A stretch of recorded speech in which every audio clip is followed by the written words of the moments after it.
Ate, ano gusto mo nga hair color? Paring din yung part. No, pagka-brown. Pwede siya for non-bleaching. Gusto mo hindi lang i-bleach?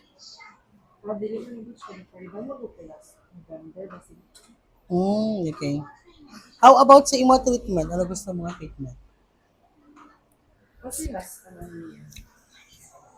Sa sino nga color?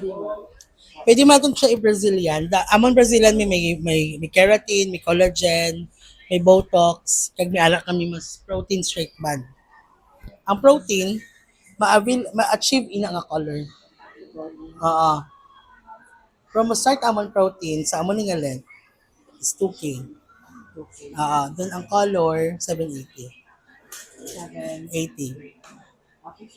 So, dahil sa protein. So, ang protein, maka-straight siya, ha? Sige, sige. Then, amo na nga color. Sige, ma'am. So, prepare lang naman, ah. How about the laser cut?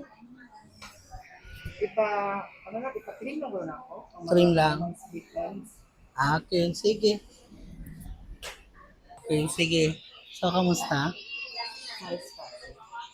So, imo color, wala lang ito nag-bleach. Do ato lang siya green color sa pinaka highest levels ang coloran. Dason, nag-trim lang kami dali gamay. So after 7 days, pwede mo ulit siya ma-protein. Pag atong dry sa punta mo bala, bakwan mo lang siya sa 10-1 na serum.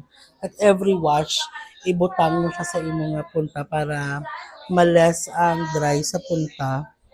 Then, ano na, regular lang gud siya nga treatment sa inyo sa inyo balay. Then, ang pagligo, every other day mo shampoo ka. Tapos ang conditioner mo, every shower din. Kag ang advice ko lang no kay mo buhok, ano siya mo, ilang totally treated na siya. Hindi mo lang gid siya mag-travel. Hindi mo siya pag-expose sa travel. Kaya ga-create pagid ang hangin bala nga kita mo pagtapos mo travel, tiga. So, hindi mo siya pag-expose. Pungson mo lang siya or punggan mo lang para hindi siya mag. So, ang wala na. Thank you, good.